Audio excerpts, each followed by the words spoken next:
Friends, मैं सुनील आपका आपके YouTube चैनल पर स्वागत करता हूं। फ्रेंड्स, हम यहां पे एक नया टॉपिक देख रहे हैं फिजिक्स में। इलेक्ट्रिसिटी बोर्ड पे लिखा हुआ है। यह जो वीडियो होगा इलेक्ट्रिसिटी का केवल और केवल इंट्रोडक्शन पार्ट होगा ये। ओके, तो हम इसमें देखेंगे क्या क्या इस टॉपिक में आपको पढ़ना है। राइट है, तो आइए स्टार्ट करते हैं इंट्रोडक्शन पार्ट। तो भाई इलेक्ट्रिसिटी हम पहले डिफाइन करेंगे। भाई इलेक्ट्रिसिटी होती क्या है, इसको यहीं पे डिफाइन कर लेते हैं। इलेक्ट्रिसिटी है क्या? It is an important source of energy. It is an important part of source of energy. भाई सोर्स ऑफ एनर्जी का ही एक हिस्सा है। राइट है, इलेक्ट्रिसिटी का यूज आज के डेट में हर जगह हो रहा है। ऐसा कोई प्लेस नहीं है जहां पे इलेक्ट्रिसिटी का यूज ना हो। तो यूजेज ऑफ इलेक्ट्रिसिटी, तो it's usage in Holmes.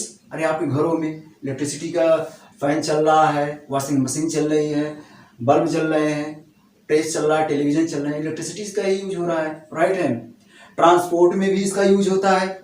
For example train जो है इलेक्ट्रिसिटी से भी चल रही है। राइट है, और इंडस्ट्रीज, ऑलमोस्ट इंडस्ट्रीज जो है इलेक्ट्रिसिटी का यूज करके ही वर्क कर रहे हैं ताकि मैन पावर को घटा दिया जाए। राइट है, उसकी एफिशिएंसी बढ़ जाए। तो इलेक्ट्रिसिटी और भी कई जगह यूज कर सकते हैं। तो इलेक्ट्रिसिटी जो है इंपॉर्टेंट सोर्स ऑफ एनर्जी है। एनर्जी का ही एक सोर्स है जिसका यूज हम डिफरेंट सेक्टर में करते हैं। ठीक है, तो आइए जरा देखते हैं आखिर भाई इलेक्ट्रिसिटी जब डेवलप हुई, मतलब जब इसको खोजा गया तो कहाँ से स्टार्ट हुआ। तो सबसे पहले क्या किया गया था, आप एक प्रैक्टिकल करिए। यू टेक अ कम्ब, अरे बाल झाड़ने में कम्ब का यूज करते हैं। You take a comb and rub this comb in your dry hair. सूखे बाल में इसको क्या कर दो, आप रगड़ो पहले, ठीक ढंग से रगड़ो, क्योंकि बालों में चार्जेज होते हैं। ठीक है ना, तो ये जब आप रब करोगे विथ ड्राई ड्राई एयर से इसको रब करोगे तो ये क्या होगा, gets charge and produce electric force. Electric force produce करेगा। तो भाई ये इलेक्ट्रिक फोर्स क्या होता है, तो हम इसके आगे टॉपिक हम पढ़ेंगे कूलॉम्स लॉ, तो आप देखेंगे इलेक्ट्रिक फोर्स क्या होता है। प्रोड्यूस इलेक्ट्रिक फोर्स, भाई ये चार्ज हो जाएगा तो फोर्स प्रोड्यूस करेगा, उसी को यहाँ पे नाम दे दिया गया इलेक्ट्रिक फोर्स। राइट है, जैसे कि पिछले साल आपने देखा था ग्रेविटेशनल फोर्स, ऐसे यहाँ पे इलेक्ट्रिक फोर्स ये प्रोड्यूस करेगा। सपोज अब इस कम्ब को आप ला रहे हैं टीनी पेपर के पास। अब इस कम्ब को आप टीनी पेपर के बिल्कुल, when you brought this comb near to the tiny paper, तब ये क्या करेगा, exert force, electric force on tiny paper. ठीक है, टीनी पेपर पे इलेक्ट्रिक फोर्स एग्जर्ट करेगा, ड्यू टू विच ये क्या करेगा, इसको comb attract the tiny paper, अपनी तरफ टीनी पेपर को अट्रैक्ट कर लेगा। राइट है, अपनी तरफ खींच लेगा। तो ये समझ में आया। भाई आप एक कम्ब ले लीजिए, अपने सूखे बालों में रगड़ लीजिए, बालों में जो है चार्जेज होते हैं, तो ये क्या होगा, चार्जेज का ट्रांसफर होगा कम से हेयर में, हेयर से कम में। ठीक है, तो ये जो कम होगा वो गेट्स चार्ज हो जाएगा और प्रोड्यूस इलेक्ट्रिक फोर्स। जब when you brought this comb to tiny paper, then it exert electric force on tiny paper and attract the tiny paper, अपनी तरफ खींच लेगा। तो आखिर ये कैसे हो रहा है, तब देखेंगे भाई। आखिर चार्ज का आया है, तो चार्ज क्या होता है इसको हम डिफाइन करेंगे। भाई ये फंडामेंटल पार्टिकल है, फंडामेंटल पार्टिकल्स है। ठीक है, मैटर एग्जिस्ट कर रहा है तो 100% यह भी एग्जिस्ट कर रहा है। राइट है, तो फंडामेंटल पार्टिकल्स है। ठीक है, तो चार्ज क्या होता है, charge is a fundamental particles. Charges are two types, positive charge and negative charge. हम देखेंगे आगे, इसके बाद हम पढ़ेंगे। ये केवल इंट्रोडक्शन क्लास है फ्रेंड, इसलिए जो है ज्यादा डिटेल में नहीं, केवल क्या क्या पढ़ना है इस टॉपिक में हम वही देख रहे हैं। तो हम चार्ज जो पढ़ेंगे भाई, positive charge and negative charge. हम इसके बारे में देखेंगे। भाई पॉजिटिव चार्ज और नेगेटिव चार्ज है तभी जो है यहाँ पे जो अट्रैक्शन हो रहा था, क्यों हो रहा था? तो भाई पॉजिटिव चार्ज लाइक प्रोटॉन और नेगेटिव चार्ज लाइक इलेक्ट्रॉन। तो चार्जेस आर टू टाइप्स। अब इनके प्रॉपर्टी देखेंगे भाई, देखेंगे कि सेम चार्जेज रिपेल, एक दूसरे को दूर हटाते हैं। Same charges repel each other, हमारे प्रॉपर्टी होगी, सब कुछ पढ़ेंगे हम। और अपोजिट चार्ज क्या करेंगे? एक दूसरे को अट्रैक्ट करेंगे, राइट है। एग्जाम्पल समझते हैं हम इसको, क्योंकि भाई चार्ज हमें दिखाई नहीं देता है, ठीक है। अगर हम देखें अपनी सोसाइटी में ही देखें, ठीक है, कुछ आदमी काफी उनके पास पैसा वैसा है, अब कुछ आदमियों के पास पैसा नहीं है, वो गली गली में घूम के मांगते हैं। भाई उनके पास नहीं है तब वो किसके पास जाते हैं? जिनके पास है उनके पास जाते हैं। तो यहाँ पे ये सोसाइटी में दोनों डिफरेंट डिफरेंट है, सेम नहीं है, अनलाइक है। एक जो काफी धनवान है, दूसरा काफी गरीब है। तो गरीब की आवश्यकता अमीर से पड़ेगी, तो गरीब अमीर के पास जाएगा, राइट है, कंफर्म है। तो यहाँ पे दोनों अपोजिट हैं, तो यहाँ अपोजिट क्या कर रहे हैं? पास पास आ रहे हैं। ये नहीं आएगा, इसको आवश्यकता बहुत कम पड़ती तो है लेकिन बहुत कम पड़ती है।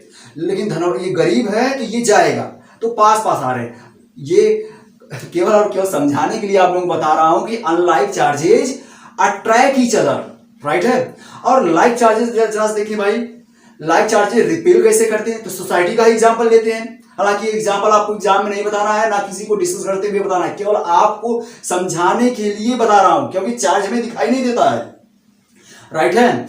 तो भाई अब जरा से देख लें, काफी दो धनवान आदमी है, दोनों के पास समान धन है, काफी अच्छे तरीके से लोग रह रहे हैं।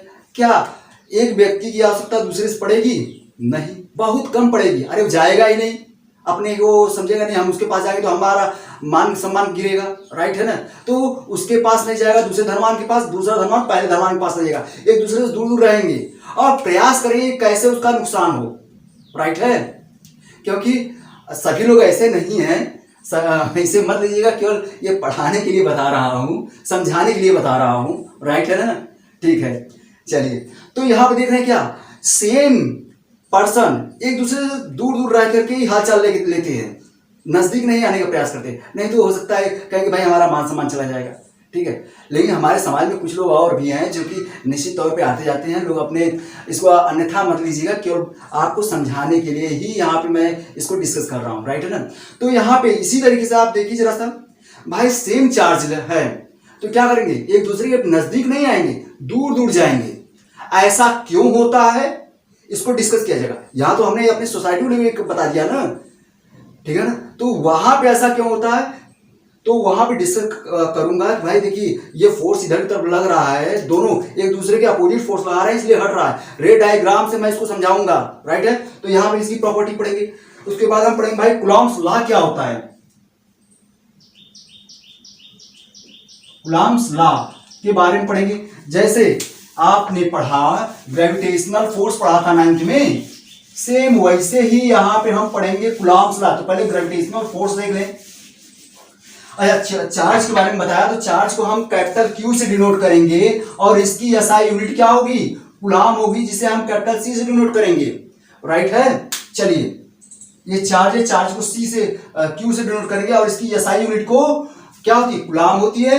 कूलॉम को हम कैपिटल सी से डिनोट करेंगे, राइट है ना। चलिए, तो यहां पे कूलॉम्स लॉ, तो सबसे पहले हम ग्रेविटेशनल फोर्स देखते हैं जो 9th में आपने पढ़ लिया था।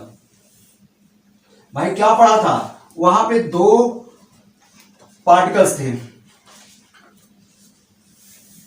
दो ऑब्जेक्ट थे।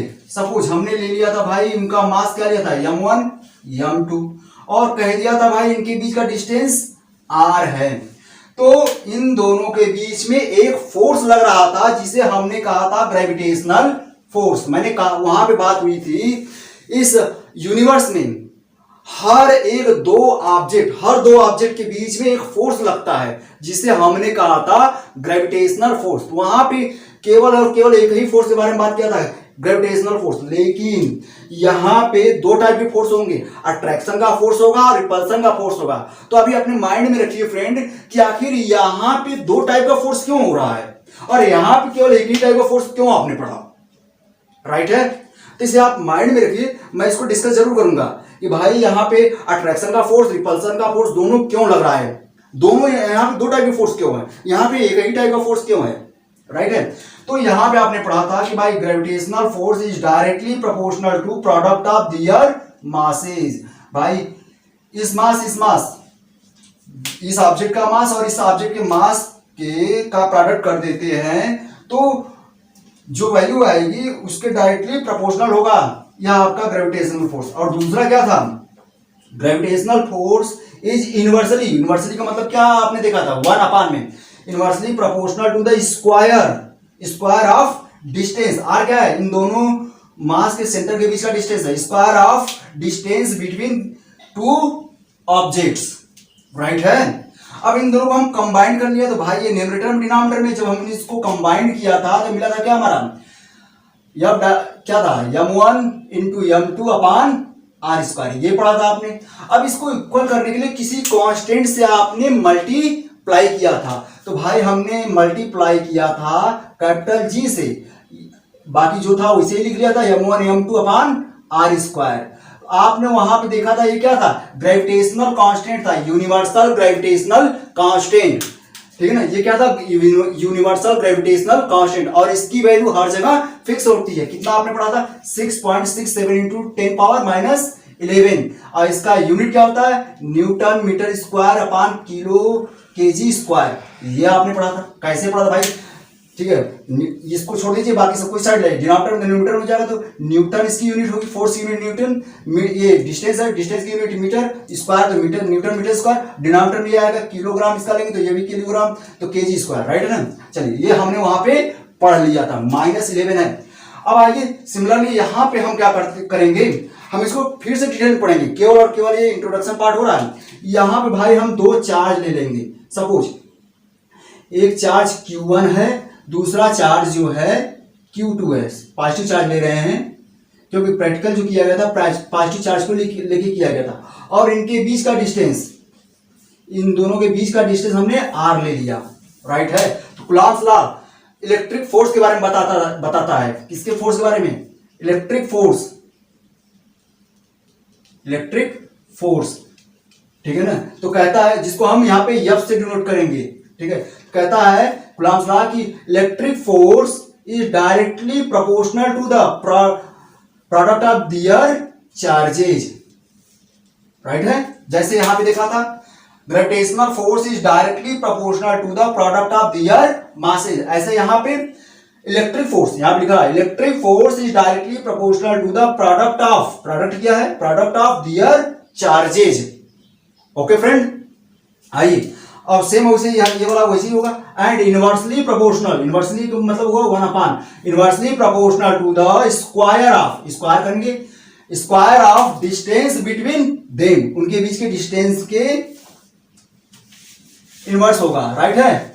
अब इन दोनों को हम कंबाइन करेंगे, जब हम कंबाइन करेंगे तो हमारे पास क्या मिल जाएगा भाई, ये न्यूमरेटर में आएगा, डिनोमिनेटर में आ जाएगा, तो F ये directly proportional Q1 into Q2 और inversely proportional R square, right. अब इक्वल करने के लिए किसी कांस्टेंट से मल्टीप्लाई करते हैं, हमने यहाँ पे K लिख दिया, Q1 इंटू Q2 अपान R स्क्वायर। इस K की वैल्यू क्या होती है 9 इंटू 10 पावर 9 Q1 Q2 अपान R स्क्वायर, राइट है। जैसे आपने वहां पे देखा था G की वैल्यू रख दो आप 6.67 इंटू 10 पावर माइनस 11, ऐसे यहाँ पे K की वैल्यू कांस्टेंट की वैल्यू मल्टीप्लाई कर लिया तो इसके इक्वल हो गया।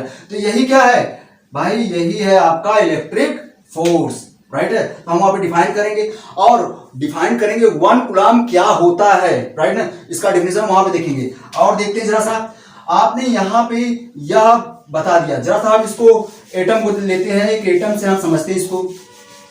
तो भाई अगर मैं एटम एक ठो लिया तो ये क्या होगा, न्यूक्लियस होगा जिसमें प्रोटॉन पॉजिटिव चार्ज होगा और न्यूट्रॉन पे कोई चार्ज नहीं होता है, ये न्यूट्रल होता है। और डिफरेंट ऑर्बिट में इलेक्ट्रॉन क्या करते हैं, रिवॉल्व करते हैं, ठीक है। मान लीजिए हम 2 ही ऑर्बिट मैंने बनाया, तो यहाँ पे इलेक्ट्रॉन होगा, इलेक्ट्रॉन नेगेटिव चार्ज होगा, यह रिवॉल्व करेगा, यहाँ पे इलेक्ट्रॉन होगा, ठीक है ना, रिवॉल्व करेगा, ठीक है ना, इलेक्ट्रॉन होगा, ओके, ये रिवॉल्व करेगा। हमने ज्यादा इलेक्ट्रॉन नहीं लिया है या किसी लॉ को अप्लाई नहीं किया, बोर्स लॉ अप्लाई नहीं किया है, ओनली आपको समझाने के लिए मैं चल रहा हूँ, ठीक है। तो ये रिवॉल्व के साथ साथ स्पिन भी करते हैं इलेक्ट्रॉन, ठीक है। इसी कारण मैग्नेटिज्म की प्रॉपर्टी आती है, राइट। तो आइए देखते हैं जरा सा कि भाई एक स्ट्रक्चर ये है हमारा एटम का, दूसरा स्ट्रक्चर यहाँ पे प्रोटॉन है, ये न्यूट्रॉन है, और दूसरा स्ट्रक्चर हमारा ये हो, इलेक्ट्रॉन जो है क्या कर रहे हैं, रिवॉल्व कर रहे हैं, ठीक है ना। अब जरा देखते हैं भाई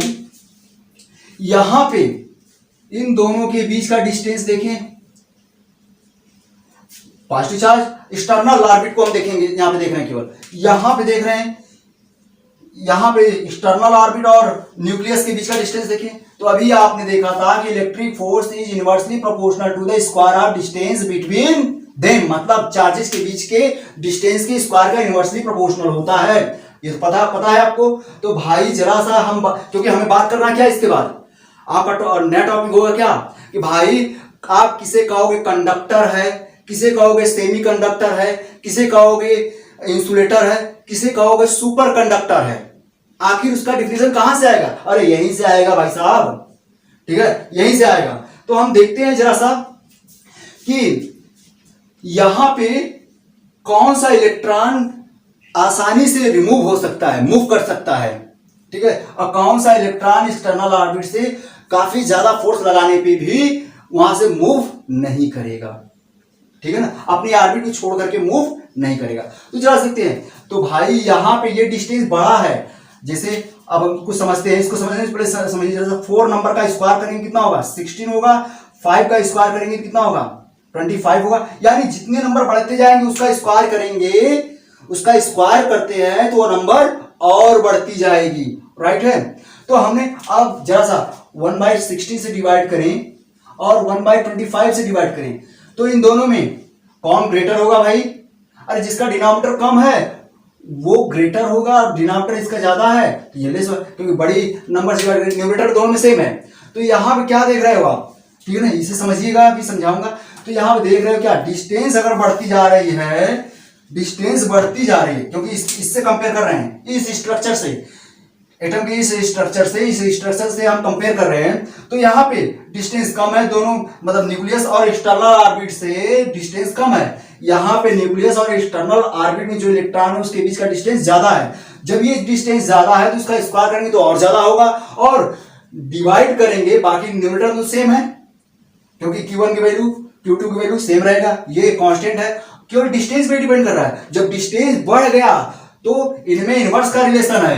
अरे भाई ये बढ़ेगा तो ये क्या होगा, जब डिस्टेंस बढ़ेगा तो फोर्स जो होगा, इलेक्ट्रिक फोर्स क्या होगा, कम होगा, कंफर्म हुआ फ्रेंड। तो मतलब इस केस में जब आप इससे कंपेयर करेंगे, इस केस में इलेक्ट्रिक फोर्स कम लगेगा, क्योंकि अभी आपने पढ़ा अपोजिट चार्जेस क्या करते हैं, एक दूसरे को अट्रैक्ट करते हैं। तो भाई ये पॉजिटिव चार्ज, ये नेगेटिव चार्ज है तो इसको अट्रैक्ट करेगा। अब किसी के माइंड में आया रहा होगा, सर जी ये नेगेटिव चार्ज है, ये नेगेटिव रिपेल कर रहा है, तो भाई हटा दो आप, केवल एक ही स्ट्रक्चर आप देखो, ठीक है। चलो अगर हम इसे ऐसे देखते हैं समझने के लिए, तो देखिए जरा सा, अभी क्या है यहां पे, केवल एक ही लेके करिए, ठीक है ना, देखते हैं। तो यहां पे क्या है, डिस्टेंस ज्यादा है तो फोर्स कम लगेगा, इस केस में डिस्टेंस कम है तो फोर्स ज्यादा होगा।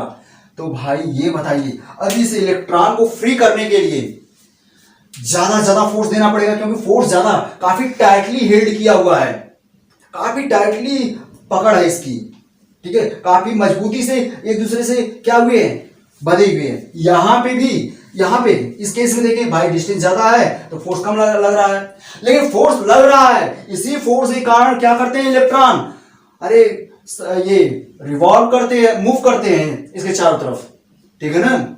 आपने 9th में पढ़ा था कि भाई सर्कुलर ऑर्बिट में मूव करने के लिए किसी फोर्स की जरूरत होती है, तो यहां पे इसको रिवॉल्व करने के लिए किस फोर्स की जरूरत हो रही है, किसी फोर्स की जरूरत पड़ रही है। इसी फोर्स को हम क्या कहते हैं, इलेक्ट्रिक फोर्स। इलेक्ट्रिक फोर्स के कारण ही ये रिवॉल्व हो रहा है और अपने एक्सिस पे स्पिन भी करता है, राइट है ना।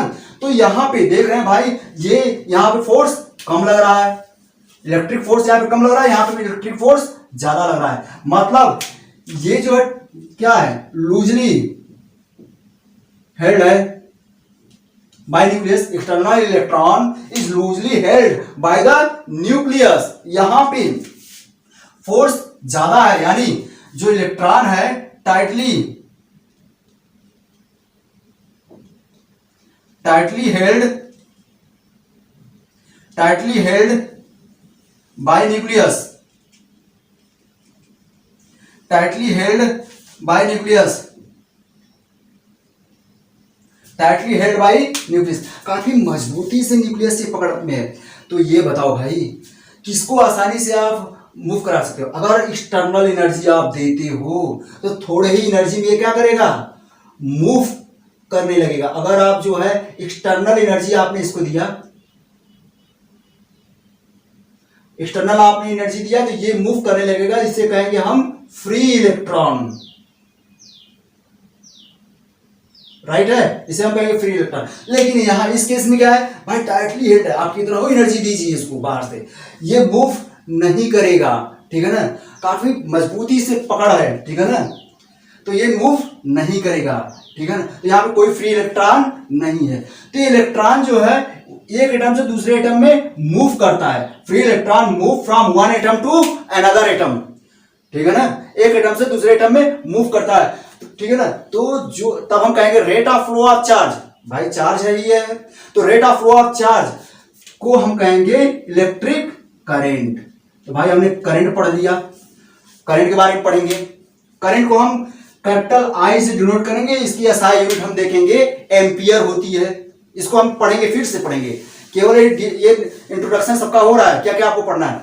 तो भाई ये बताओ भाई, फ्री इलेक्ट्रॉन किधर से किधर तरफ मूव करेंगे, तो छोड़ दो इसे, यहां पे आप छोड़ दो। अब आइए जरा सा हम देखते हैं अपने रियल लाइफ में, क्योंकि आप इलेक्ट्रॉन को देखो नहीं किधर से किधर तरफ मूव कर रहा है। अब अपने रियल लाइफ में देखते हैं। अब वाटर को जरा देखिए, वाटर किधर से किधर तरफ मूव करता है। तो फ्रेंड्स आपने ध्यान दिया होगा, हाई लेवल से लो लेवल की तरफ वाटर का फ्लो होता है। अरे गंगाटी रिवर को देख लें आप, कोई सी भी रिवर को देख लें, क्या यह बे ऑफ बंगाल से हिमालय की तरफ जाती है कि हिमालय से बे ऑफ बंगाल की तरफ आती है? सोचिए जरा सा, किस निष्कर्ष से पहुंचे, कंक्लूजन क्या मिला आपको कि भाई ये जो है हिमाद्री से होते हुए, हिमालय में ठीक है ग्लेशियर है हिमाद्री, वहां से होते हुए क्या बे ऑफ बंगाल में जाती है, मतलब हाई लेवल से लो लेवल की तरफ जाती है, ये आप जानते हो, ठीक है ना। तो ऐसे यहां पे हम देखें भाई, चार्ज किधर से किधर की तरफ फ्लो करेगा। भाई चार्ज के लिए फ्लो करने के लिए भी तो कुछ लेवल होना चाहिए, तो ये भी हाई लेवल से लो लेवल की तरफ फ्लो करता है। तो हाई लेवल को हाई वोल्टेज कहेंगे, ठीक है, हाई पोटेंशियल, और लो लेवल को हम कहेंगे लो इलेक्ट्रिक पोटेंशियल। तो हाई इलेक्ट्रिक पोटेंशियल से लो इलेक्ट्रिक पोटेंशियल की तरफ चार्ज फ्लो करता है, तब आएगा भाई इलेक्ट्रिक पोटेंशियल क्या होता है, ठीक है ना। इसके बाद हम देखेंगे क्या इलेक्ट्रिक पोटेंशियल क्या होता है, मतलब पोटेंशियल डिफरेंस पढ़ेंगे, फिर इलेक्ट्रिक पोटेंशियल पढ़ेंगे। पोटेंशियल डिफरेंस, हमने यहाँ पे पोटेंशियल डिफरेंस को पीडी लिख दिया। अब किसी के माइंड में ना आ जाए सर जी मार्केट में प्रतियोगिता दर्पण मिलती है क्या, वो लिखे नहीं, पोटेंशियल डिफरेंस है, इसी को हम वोल्टेज ही बोल देते हैं, ठीक है ना। तो हम इसके बारे में पढ़ेंगे, देखेंगे भाई कि यहाँ पे मान लीजिए, अच्छा इसको पढ़ने से पहले, ठीक है अभी इस पे आता हूं, सबसे पहले बात आएगी भाई इलेक्ट्रिक फील्ड क्या, क्योंकि यहाँ पे इलेक्ट्रिक फील्ड की बात आएगी, तो सबसे पहले हम पढ़ेंगे क्या इलेक्ट्रिक फील्ड क्या होगी, इलेक्ट्रिक फील्ड क्या होगी। तो भाई इलेक्ट्रिक फील्ड हमें ये भी नहीं दिखेगा, लेकिन आप भाई अपने स्कूल कॉलेज आप जाते हो, तो जब तक उस कॉलेज के बाउंड्री के अंदर रहते हो, ठीक है ना, तब तक वहां पे आपका किसका वहां पे रूल चलता है, किसका फोर्स चलता है, अरे भाई आपके प्रिंसिपल का चलता है, ठीक है। अब वो चाहेंगे तो आपके कॉलेज से निकाल सकते हैं, चाहेंगे तो रखे रहेंगे, आपको अप्रिशिएट करते रहते हैं, तो उनका हर तरीके से उनका फोर्स चलता है। तो उनकी बाउंड्री जो है, उसी स्कूल कॉलेज की बाउंड्री उनके लिए क्या है, उनका इलेक्ट्रिक फील्ड है। फ्रेंड ये क्यों समझाने के लिए आपको एग्जांपल दे रहा हूं, ऐसा कुछ नहीं, वहां पे इलेक्ट्रिक फील्ड नहीं लग रहा है। केवल समझाने के लिए भाई वो प्रिंसिपल के इर्द गिर्द जो एरिया है वहां पे उनका फोर्स चल रहा है, वहां पे उनका फोर्स है, तो उनके केस में अगर वो चार्ज होते तो वहां पे क्या होता है, इलेक्ट्रिक फील्ड होता है। ठीक है, अब जैसे मान लीजिए आप अपने घर में पहुंचते हैं तो आपके पेरेंट्स जो कहेंगे उसी वही काम करते हैं, उसके अलावा कोई काम करते नहीं होंगे, राइट है ना। ठीक है, तो यानी इस घर के अंदर जो है आप अपने पेरेंट्स की निगरानी में रहते हैं, जो कहेंगे वही आप करते हैं, तो वो उनका फील्ड है। ठीक है ना। ऐसे ही अगर आप कोई चार्ज ले लें, पॉजिटिव चार्ज हमने ले लिया, तो भाई इसके चारों तरफ एक स्पेस मिलेगा। 3D की बात कर रहे हैं, 2D की नहीं, 2D तो एरिया कहते हैं, 2D के लिए हम एरिया कहते हैं, और आपको ये 2D पे ही दिखा रहा हूं इसलिए एरिया दिख रहा होगा। भाई मान लीजिए इतना बड़ा चार्ज तो होता नहीं, सॉरी वो तो दिखेगा भी नहीं, मान लीजिए ये चार्ज है, तो इसके चारों तरफ, इधर भी इस साइड भी, ठीक है, चारों तरफ ये स्पेस मिलेगा। तो एक स्पेस मिलेगा, एक निश्चित बाउंड्री जिसकी होगी, उस बाउंड्री के अंदर ही, इस बाउंड्री के अंदर ही दूसरे चार्ज को क्या करेगा, या इसको रिपेल करेगा। ठीक है ना, क्योंकि इस बाउंड्री के अंदर ही क्या करेगा, एक्सर्ट इलेक्ट्रिक फोर्स। इस बाउंड्री के अंदर ही दूसरे चार्ज भी क्या करेगा, इलेक्ट्रिक फोर्स लगाएगा। वो अट्रैक्शन का हो सकता है या रिपल्सन का। तो भाई यहां पे सेम चार्ज है तो क्या करेगा, रिपेल करेगा, अपने से दूर हटाने का प्रयास करेगा। और दूसरे चार्ज को ले लेते हैं, निगेटिव हो तो इसको क्या करेगा, अपनी तरफ अट्रैक्ट करेगा, राइट है। तो समझ में आया, ये जो स्पेस मिला हुआ है इस चार्ज के, जिस चार्ज के बारे में हम बात कर रहे हैं, इस चार्ज के चारों तरफ जो स्पेस मिला वही इसका क्या कहलाया, इलेक्ट्रिक फील्ड। समझ में आ गई होगी फ्रेंड। तो हम इसको सब डिटेल समझेंगे, राइट है। अब एक वर्ड आएगा यूनिट चार्ज। भाई यूनिट चार्ज Q0 से हम डिनोट करेंगे, ठीक है, यहां पे Q0 नॉट लगा देंगे यहां पे, तो Q0। तो आखिर भाई यूनिट चार्ज क्या होती है, इसके बारे में भी हम देखेंगे।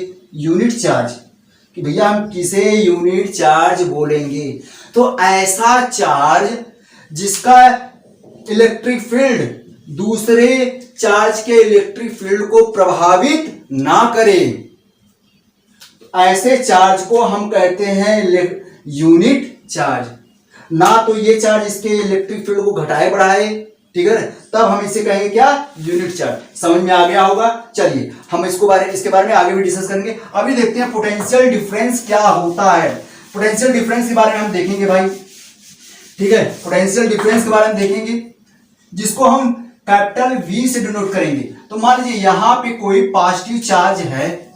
अब किसी के माइंड में आ रहा होगा, सर जी यूनिट चार्ज हम नेगेटिव ले लें, तो ले लो भैया, कोई दिक्कत नहीं। यहाँ पे हमने नेगेटिव पॉजिटिव चार्ज ही रखा है, तो अब दो पॉइंट हमने ले लिया, पॉइंट A ले लिया, पॉइंट B ले लिया, ठीक है। अब इस चार्ज को मैं इस साइड ला रहा हूं, भाई जब मैं लगाऊंगा सेम चार्ज है तो क्या करेगा, ये कौन सा फोर्स लगाएगा, फोर्स ऑफ अट्रैक्शन लगाएगा या फोर्स ऑफ रिपल्सन लगाएगा। भाई सेम चार्ज है, वही सोसाइटी वाला याद करिए, दो धनवान एक समान है तो क्या करेंगे, एक दूसरे से दूर ही रहने का प्रयास करेंगे, ठीक है। तो ये क्या करेगा, रिपेल करेगा, इसको भाई अपने से दूर हटाएगा। कंफर्म है, जब दूर हटाएगा तो इसके इलेक्ट्रिक फील्ड में है, ये कहां रखा हुआ है, इसके इलेक्ट्रिक फील्ड में रखा हुआ है। हालांकि इधर जगह नहीं है, मैं इतना ही बना दिया, जितना इस साइड होगा उतना ही इसके चारों तरफ स्पेस होता है। तो इलेक्ट्रिक फील्ड में इसको मैं ला रहा हूं तो निश्चित तौर पर फोर्स लग रहा है। तो भाई मैं इसको इधर ला रहा हूं, जबरदस्ती ला रहा हूं, तो हमें क्या करना होगा, उस फोर्स के अगेंस्ट कुछ वर्क करने पड़ेंगे। सपोज जब मैं इस चार्ज को यहां से यहां तक लाया, ठीक है, इस पॉइंट तक लाया, मान लीजिए P पॉइंट पे रखा हुआ है, P पॉइंट से मैं चार्ज को B पे लाया, अब P पॉइंट से मैं चार्ज को Q पे लाया, P पॉइंट से हम चार्ज को A पे लाए। तो भाई जब हम ये जो फोर्स लग रहा है, इलेक्ट्रिक फोर्स लगा, उसके अगेंस्ट हमें कुछ वर्क करना पड़ेगा। जानते हैं वर्क इक्वल टू क्या होता है, फोर्स इनटू डिस्प्लेसमेंट, राइट है। तो यहाँ पे फोर्स तो सेम ही लगेगा, ठीक है, फोर्स सेम लगेगा, वाह क्या बात है। अच्छा ये बताइए, जब इस चार्ज को मैं इस पॉइंट पे लाऊंगा, इस चार्ज को मैं इस पॉइंट पे लाऊंगा, क्या दोनों के बीच का फोर्स सेम ही होगा? हमने अभी बोला सेम ही लगेगा, आपको क्या लगता है, सेम लगेगा? आइए देख लेते हैं। भाई अभी आपने पढ़ा कोई चार्ज Q1 है, ठीक है, दूसरा चार्ज Q2 है, ठीक है, उनके बीच का डिफरेंस क्या है, डिस्टेंस R है, तो लगने वाला फोर्स क्या होता है, F is inversely proportional to 1/r², right है। तो मतलब डिस्टेंस और इसमें इनवर्स का रिलेशन होता है, राइट है। तो भाई जरा सा बताओ, जब इस चार्ज को B पे आप ला रहे हो, तब जब B पे लाओगे तब इन दोनों के बीच की डिस्टेंस तो ये रहेगी, राइट है। जब इस चार्ज को आप A पे लाओगे तब इन दोनों के बीच की डिस्टेंस ये होगी, राइट है। जब इस चार्ज को B पे ला रहे हो तो डिस्टेंस ज्यादा है, जब इस चार्ज को A पे लाओगे डिस्टेंस कम है। तो B पे ला रहे हो तो डिस्टेंस ज्यादा, तो लगने वाला फोर्स यहां पे कम होगा, जो इलेक्ट्रिक फोर्स होगा यहाँ पे कमवर्ड, डाउनवर्ड एरो मतलब कम है। जब आप इस पॉइंट पे लाओगे तो इलेक्ट्रिक फोर्स यहाँ पे ज्यादा होगा, क्योंकि इन दोनों में रेसिप्रोकल का रिलेशन होता है, डिस्टेंस कम तो लगने वाला इलेक्ट्रिक फोर्स ज्यादा, एरो ऊपर कर लिया। तो भाई इस पॉइंट पे ला रहे हैं तो इलेक्ट्रिक फोर्स ज्यादा लग रहा है, राइट है।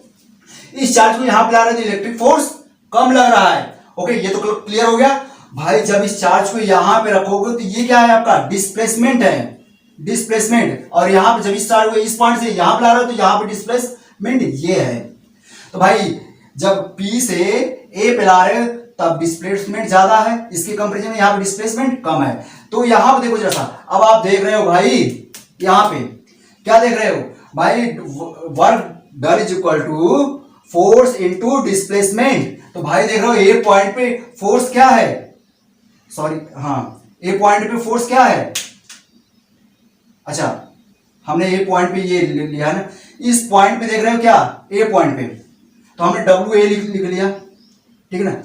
ए पॉइंट पे डिस्प्लेसमेंट इतना है, ज्यादा है, और ए पॉइंट पे लगने वाला फोर्स, जब आप चार्ज को यहां पर रखें तो लगने वाला फोर्स क्या होगा, ज्यादा होगा। इस पॉइंट ए पॉइंट पे फोर्स भी ज्यादा है, डिस्प्लेसमेंट भी ज्यादा है, तो ए पॉइंट पे वर्क डन क्या होगा, बी के कंपैरिजन में ज्यादा होगा, बी पॉइंट पे वर्क डन क्या होगा, कम होगा। कंफर्म, क्योंकि भाई हम ए से बी पॉइंट पे डिस्प्लेसमेंट भी कम है और बी पॉइंट पे लगने वाला फोर्स भी कम है, तो दोनों का मल्टीपल ए से जब कंपैरिजन करेंगे तो यहां पे वर्क डन कम होगा, राइट ना, ये क्लियर है, कंफर्म।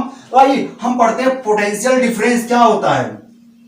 भाई जब हम किसी यूनिट चार्ज को, ये क्या हमारा यूनिट चार्ज, जब हम किसी यूनिट चार्ज को किसी चार्ज के इलेक्ट्रिक फील्ड में हम ला रहे हैं एक पॉइंट से दूसरे पॉइंट तक, तो जो वर्क डन किया जाता है उसी को हम क्या कहेंगे, पोटेंशियल डिफरेंस। सब कुछ हम डिफाइन करेंगे, तो मतलब वर्क डन यहां कितना होगा, वर्क डन कितना होगा, work done upon unit charge यानी चार्ज। पोटेंशियल डिफरेंस को हम V से डिनोट करेंगे, यानी जरा देखें पोटेंशियल डिफरेंस क्या होगा, पोटेंशियल डिफरेंस यानी PD इज इक्वल टू कितना होगा भाई, वर्क डन, कितना वर्क डन होगा, पहले B पे लाए फिर A पे लाए तो कितना होगा वर्क डन, तो WA, क्योंकि इस पे ज्यादा होगा, माइनस WB अपॉन चार्ज तो सेम ही है चार्ज Q। अब इसको अलग अलग करें, WA upon Q minus WB, चलिए अच्छा यहां पे इसको सब्ट्रैक्ट करेंगे क्या मिलेगा, वर्क डन, तो V is equal to W upon Q। अब इसको ज्यादा डिटेल वहीं करेंगे, ठीक है ना, इसकी SI यूनिट बस इतने समझिए वोल्ट होती है, नहीं तो जूल पर कूलम भी बोल सकते हैं, पढ़ेंगे वहां पे। तो यहां पे देख रहे हैं क्या भाई, यहां पे जो ये मिला है, अभी आप देखें क्या, यहां पे इलेक्ट्रिक पोटेंशियल ज्यादा होगा, यहां पे इलेक्ट्रिक पोटेंशियल कम होगा, क्यों होगा, डिटेल इसको करेंगे।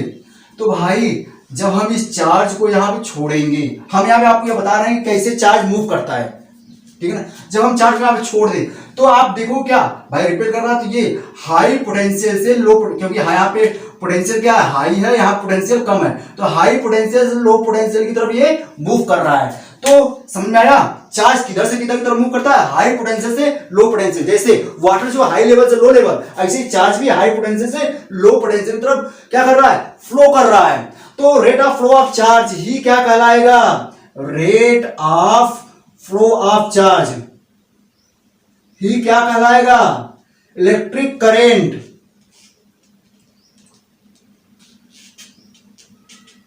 जिसे हम कैपिटल I से डिनोट करेंगे और इसकी SI यूनिट एम्पियर होगी, राइट है। और दूसरी यूनिट भी देखेंगे क्या, Q/T, मतलब कूलम पर सेकेंड, राइट है ना। तो हम देखेंगे इसको, हमें ये पढ़ना है आगे, राइट है। तो हमने देख लिया भाई ये क्या होता है। अब हम देखेंगे क्या कि भाई ओम्स लॉ क्या होता है। इसके बाद हम देखेंगे ओम्स लॉ क्या होता है, राइट है। तो आइए देखते हैं। और यहां से जो है आपको V और I में एग्जाम में इन दोनों में ग्राफ बनाने के लिए आया था, ठीक है ना। एग्जाम बोर्ड में आया हुआ था, CBSE बोर्ड में ये क्वेश्चन आ चुका है। तो आइए देखते हैं ओम्स लॉ क्या होता है। तो भाई ये कहता है, जैसे देखिए अगर 6, इसको समझने के लिए हम एग्जांपल समझते हैं। 6 वोल्ट की बैटरी से आप छोटे से बल्ब ले लीजिए, जोड़ते हैं, बल्ब ले लीजिए, जोड़ते हैं, तो वो धीरे जलेगी या तेज जलेगी। जब आप कंपेयर करें 12 वोल्ट की बैटरी से आप जोड़ते हो तो देखो 12 वोल्ट की बैटरी से रोशनी ज्यादा है, 6 वोल्ट की बैटरी से कम है, ठीक है। 12 वोल्ट की बैटरी में करंट ज्यादा फ्लो करेगा, 6 वोल्ट की बैटरी में कम करंट फ्लो करेगा। मतलब यहां से क्या मिल रहा है आपको, वोल्टेज, मतलब current is directly proportional to applied. अरे भाई करंट उतना ही होगा जितना आप वोल्ट दोगे, जितना आपने वोल्टेज अप्लाई किया है, ठीक है ना। वोल्टेज के अनुसार ही क्या होगा, करंट फ्लो करेगा। अगर ज्यादा वोल्ट दे रहे हो तो ज्यादा रोशनी होगा, कम दोगे वोल्ट तो कम रोशनी होगा, मतलब कम करंट फ्लो करेगा। इसको हम उल्टा कर लेंगे, V directly proportional to I, ठीक है। अब हम इसको इक्वल करने के लिए किसी कांस्टेंट से मल्टीप्लाई करते हैं, यही क्या होगा आपका एक फॉर्मूला हो जाएगा, V = I × R। इसे याद करना होगा। ये V क्या है, वोल्टेज है, ये क्या I क्या है, करंट है। अब यहाँ पे जिस कांस्टेंट से मल्टीप्लाई किया है, फ्रेंड हम सबको डिस्कस, बार बार मैं बोल रहा हूं, सबको डिस्कस करेंगे धीरे धीरे करके। यहां पे मैं पूरा बता दे रहा हूं इलेक्ट्रिसिटी में आपको क्या क्या पढ़ना है, ठीक है। एक आउटलाइन आपको दे रहा हूं। तो यहां पे इसको हम कहते हैं रेजिस्टेंस, भाई रेजिस्टेंस कहते हैं, जिसकी SI यूनिट होती है ओम, ठीक है। इस तरीके से नोट करते हैं, ओम, राइट है ना। तो भाई रेजिस्टेंस होता क्या है, अब इसको हम डिफाइन करेंगे। तो भाई आप क्या कर लो, अब अपना एग्जांपल लो कि भाई आप साइकिल चला रहे हो, कोई बात नहीं, किसी के पास साइकिल नहीं तो स्कूटर चला रहा है, स्कूटर नहीं है तो बाइक चला रहा है, ठीक है, या कार चला रहा है, कुछ भी चला रहे हो आप जा रहे हो रोड पे, तो ब्रेकर पड़ी हुई है, ब्रेकर बीच में ब्रेकर है कहीं पे, तो आपकी स्पीड जितना पहले आ रही थी उतनी रहेगी या कम हो जाएगी या ज्यादा होगी। सोचो भाई, आप किसी रोड पे जा रहे हो, ठीक है, ब्रेकर है सामने, तो काफी स्पीड से जा रहे हो, क्या ब्रेकर आने पे आपकी स्पीड कम होगी कि काफी तेजी से निकल जाओगे। भाई ब्रेकर काफी ऊंचा ब्रेकर बना हुआ है, ठीक है ना। और जब ब्रेकर के पास आते हो तो अपनी स्पीड कम कर लेते हो, ठीक है ना। तो केवल एग्जांपल समझा रहा हूं, ये केवल आपको समझ के लिए समझा रहा हूं। तो भाई जब ब्रेकर आ गया तो आपकी स्पीड कम हो गई, राइट है ना। ऐसे ही हर एक सब्सटेंस की प्रॉपर्टी होती है, ठीक है, उसी प्रॉपर्टी को हम क्या कहते हैं, रेजिस्टेंस। तो इस एग्जांपल से यहां पे क्या मिला भाई, अगर चार्ज फ्लो हो रहा है, चार्ज के फ्लो का जो अपोज होता है, चार्ज के फ्लो का जो अपोज हो रहा है, उसी अपोजिशन को अपोज हो रहा है, रेजिस्ट हो रहा है, उसी को हम क्या कहते हैं, रेजिस्टेंस, जिसको कैपिटल R से हम डिनोट करते हैं।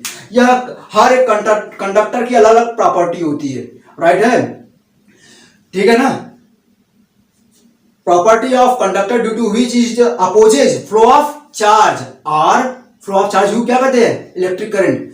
तो property of any conductor due to which is opposes flow of electric current is called resistance. तो भाई वह प्रॉपर्टी जिसके कारण चार्ज के फ्लो का अपोज करे तो उसी को हम क्या कहते हैं, रेजिस्टेंस कहते हैं, ठीक है। अब देखेंगे इसके बाद भाई कौन कौन फैक्टर है जो इसको प्रभावित करेंगे, अफेक्ट करेंगे। तो देखेंगे पहला क्या होगा भाई, एरिया, लेंथ ले लेंगे। भाई अगर वायर काफी लंबा होगा, मान लो छोटा वायर ये है आपके सामने, ये दिख रहा है, ये वायर ही मान लीजिए, तो चार्ज को यहां से यहां तक की डिस्टेंस कवर करनी है, चार्ज को कम डिस्टेंस कवर करनी है। अब जरा सा अगर हम इसी को हम डबल कर लिए, ये क्या हुआ, इतना बड़ा वायर हो गया। अब चार्ज को काफी लेंथ कवर करना पड़ेगा। तो भाई यहां पे हम देखते हैं इस केस में कम डिस्टेंस कर रहा है, और जब हम इसको ज्वाइन कर लिया तो काफी डिस्टेंस, तो भाई इस समय ज्यादा इसका अपोज होगा, क्योंकि डिस्टेंस ज्यादा जा रहा है, काफी दूसरे चार्ज पार्टिकल से कोलाइड करेंगे, ठीक है, तो इसका अपोज ज्यादा होगा। दूसरे चार्ज पार्टिकल से कोलाइड करेंगे तो इनका अपोज ज्यादा होगा। डिस्टेंस कम करेंगे तो इनका अपोज कम होगा। डिस्टेंस कम तो अपोज कम, अपोज मतलब रेजिस्टेंस कम, डिस्टेंस कम तो रेजिस्टेंस कम, डिस्टेंस ज्यादा तो रेजिस्टेंस ज्यादा। मतलब कौन सा, अगर डिस्टेंस कम हो रहा है तो रेजिस्टेंस भी कम, डायरेक्टली प्रोपोर्शनल। अगर डिस्टेंस ज्यादा तो रेजिस्टेंस भी, रेजिस्टेंस क्या हो जा रहा है, कम हो जा रहा है। डिस्टेंस ज्यादा हो गया, डिस्टेंस ज्यादा हो गया तो अपोज ज्यादा होगा, रेजिस्टेंस भी ज्यादा हो जाएगा। यानी अगर ये लेंथ अगर बढ़ा देंगे तो रेजिस्टेंस क्या होगा, डायरेक्टली प्रोपोर्शनल टू लेंथ, ठीक है, यहां से मिल गया। अब दूसरा देखेंगे एरिया, भाई वायर का एरिया।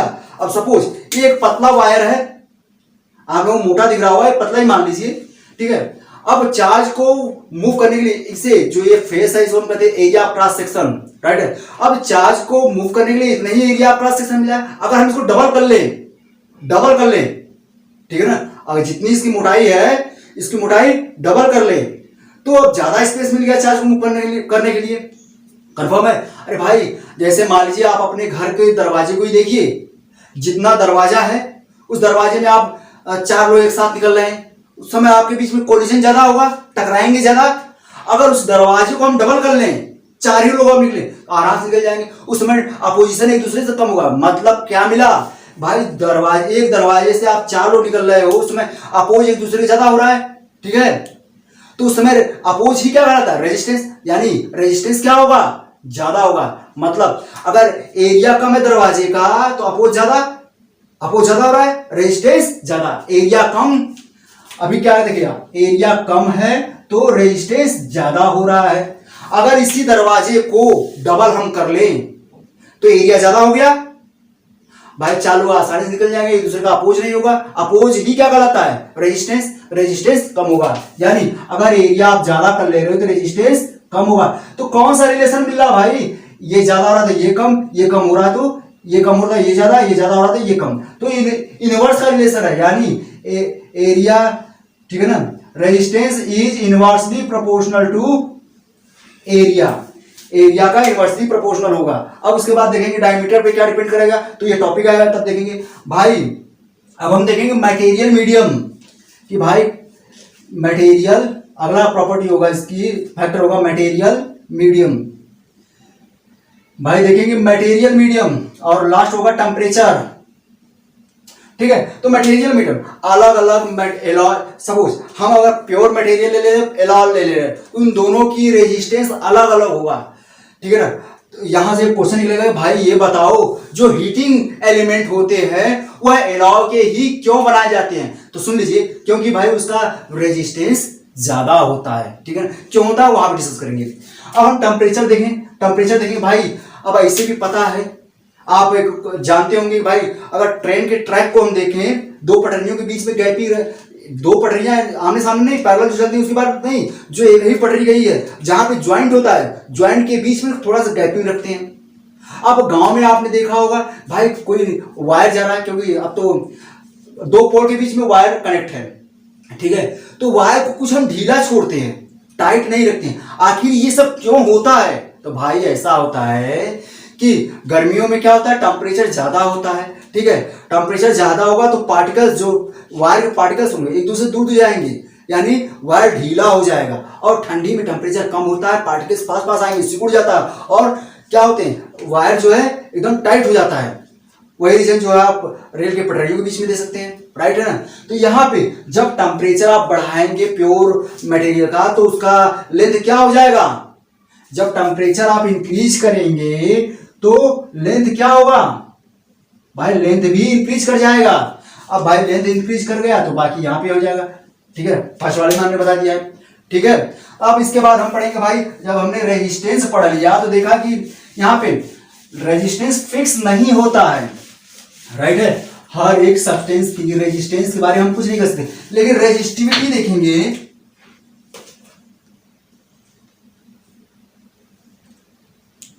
रेजिस्टिविटी या इसका दूसरा नाम है स्पेसिफिक रेजिस्टेंस।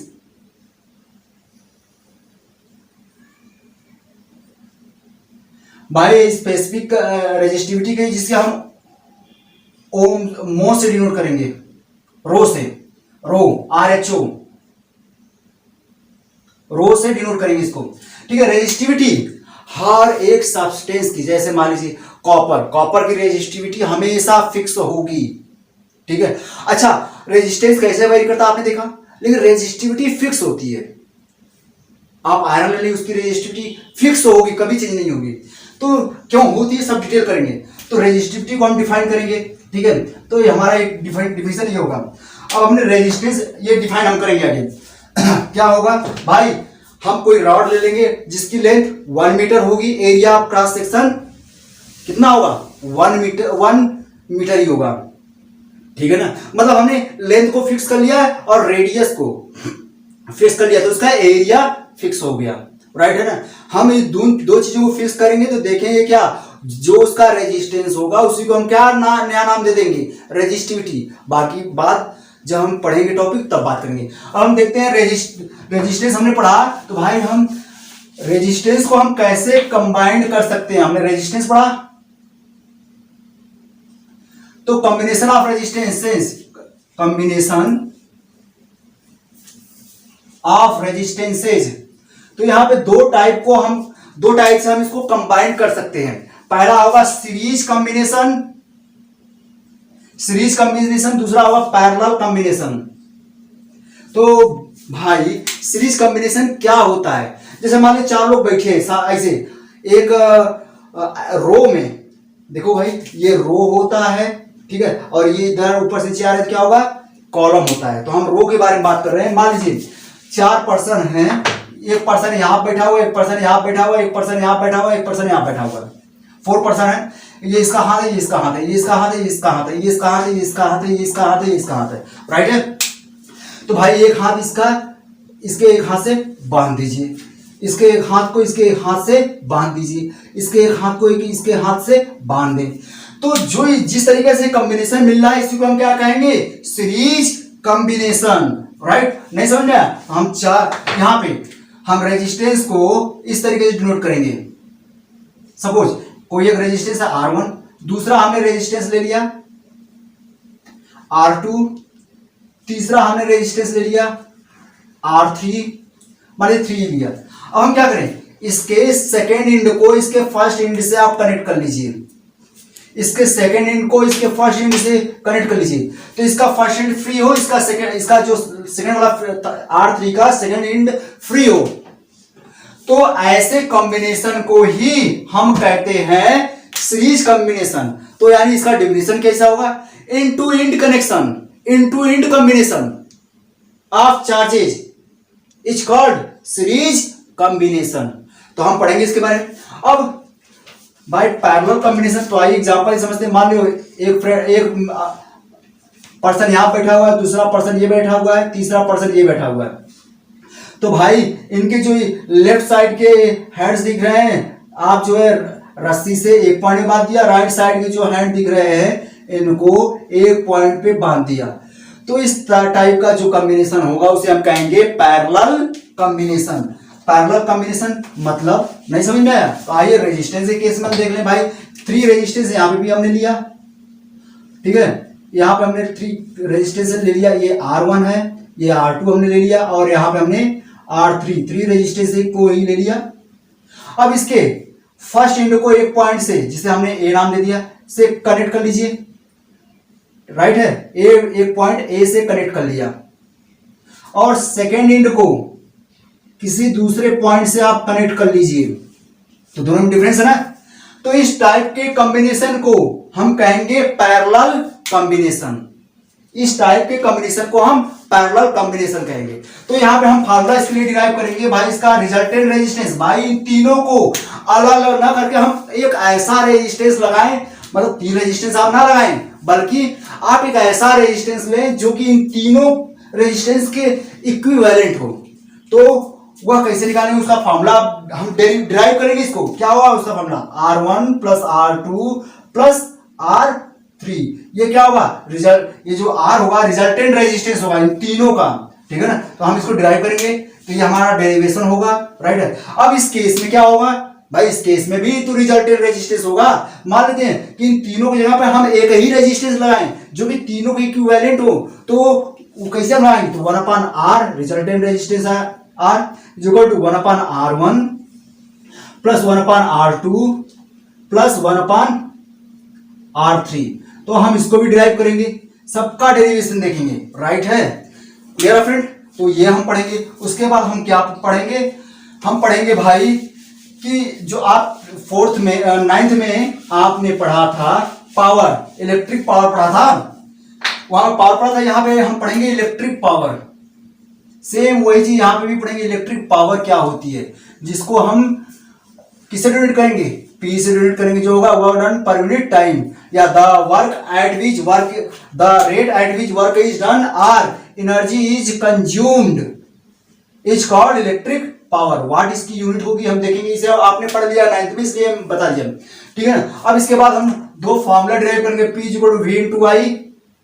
एक फॉर्मूला हमारा ये होगा, दूसरा फॉर्मूला हमारा होगा क्या, अगर हम जानते हैं V equal to I into R होता है, तो भाई आप क्या करो, V की जगह पे इसकी वैल्यू उठाकर जब हम रखेंगे तो क्या हो जाएगा, I 2 बार होगा मल्टीपल, तो I स्क्वायर R हो जाएगा। एक फॉर्मूला ये हमारा होगा। तीसरा फॉर्मूला हमारा होगा भाई, हम V की वैल्यू ना रख करके हम R की वैल्यू यहां से रखें, R की वैल्यू क्या, I की वैल्यू रखें, I की वैल्यू क्या होगी V/R, तो V/R न्यूट्रन में होगा, R डिनोमिनेटर में होगा, V से डिनोट करें तो V²/R।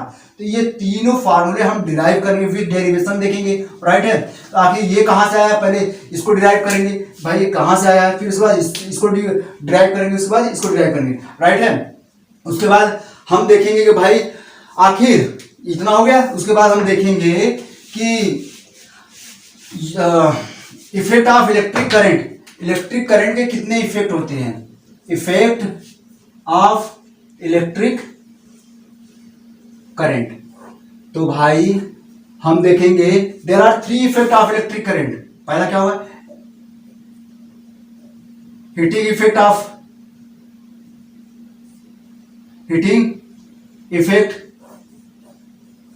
इलेक्ट्रिक करंट,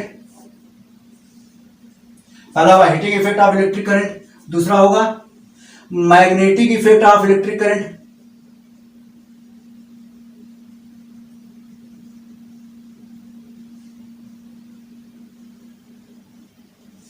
और तीसरा होगा chemical effect of electric current.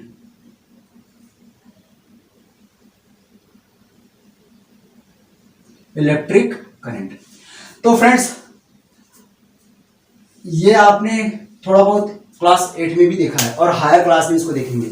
यहाँ पे जब आप इसके नेक्स्ट वाला टॉपिक पढ़ेंगे, उस टॉपिक का नाम ही है magnetic effect of electric current. Topic का नाम ये क्या, magnetic effect of electric current. यहाँ पे पढ़ेंगे आप जो अभी चैप्टर चल रहा होगा, यहाँ पढ़ेंगे क्या, heating effect of electric current, मतलब इलेक्ट्रिक करंट के कारण क्या प्रोड्यूस हो, हीट। भाई आप अपने घरों में हीटर देखा होगा, आपने उसको कनेक्ट कर दिया और स्विच ऑन कर दिया, जब इलेक्ट्रिक करंट फ्लो हो रहा है तो जो वहां पे वायर है, वायर हीट हो जाता है, बिकॉज रेड हॉट। इसी को हम क्या कहते हैं, heating effect of electric current. Electric current का ये हीटिंग इफेक्ट है, तो हम इसको भी पढ़ेंगे, इस पर डिपेंड सारे क्वेश्चन देखेंगे। अब यहाँ पे हम देखते हैं कि भाई यहां से क्या कर देखते हैं, भाई आखिर ये बताओ कि आयरन कैसे वर्क करता है, बल्ब कैसे वर्क करते हैं, ट्यूबलाइट के बारे में बात करेंगे यहाँ पे, राइट है। अब उसके बाद हम यहाँ देखेंगे क्या, magnetic effect of electric current. यहाँ पे भाई इलेक्ट्रिक करंट के कारण आखिर मैग्नेटिक इफेक्ट कैसे प्रोड्यूस हो रहा है, उसके चारों तरफ मैग्नेटिक फील्ड कैसे प्रोड्यूस हो जा रही है। मतलब एक सिंपल सेंटेंस में समझे, इलेक्ट्रिक करंट अगर किसी वायर में फ्लो हो रहा है तो उसके वह जो है वायर कैसा बिहेव करेगा, मैग्नेट की तरह बिहेव करेगा। तो हम इसको नेक्स्ट टॉपिक में बात करेंगे, ठीक है, इसे जो हायर क्लास में बात करेंगे, राइट है ना। तो ये पूरा का पूरा आपका ये रहा। साथ साथ एक टॉपिक और होगा जो पीछे छूट गया था, हम पढ़ेंगे कंडक्टर, बात तो हमने किया था, और हम पढ़ेंगे इंसुलेटर। कंडक्टर और इंसुलेटर के बारे में पढ़ेंगे। तो भाई जो हमने अभी बताया था भाई कि अगर चार्जेस जो है फ्री चार्ज है मूव करने के लिए, तो हम कहेंगे भाई वो कंडक्टर है, मतलब चार्ज मूव करने के लिए फ्री है, यानी इलेक्ट्रिक करंट जिस सबस्टेंस में फ्लो होगा उसे हम कहेंगे कंडक्टर है, जिसमें ऐसा नहीं होगा उसे हम कहेंगे इंसुलेटर है। डिटेल में सब बात करेंगे, ओके फ्रेंड। तो ये जो अभी वीडियो बना हुआ है फ्रेंड, ये केवल और केवल पूरे टॉपिक का क्या क्या हमें पढ़ना है उसका इंट्रोडक्शन रहा है, राइट है ना। तो अब नेक्स्ट वीडियो से हम इसको स्टार्ट कर देंगे, राइट है। अगर कोई भी प्रॉब्लम हुआ हो तो आप जो है कमेंट बॉक्स में कमेंट कर सकते हैं। Okay, thank you.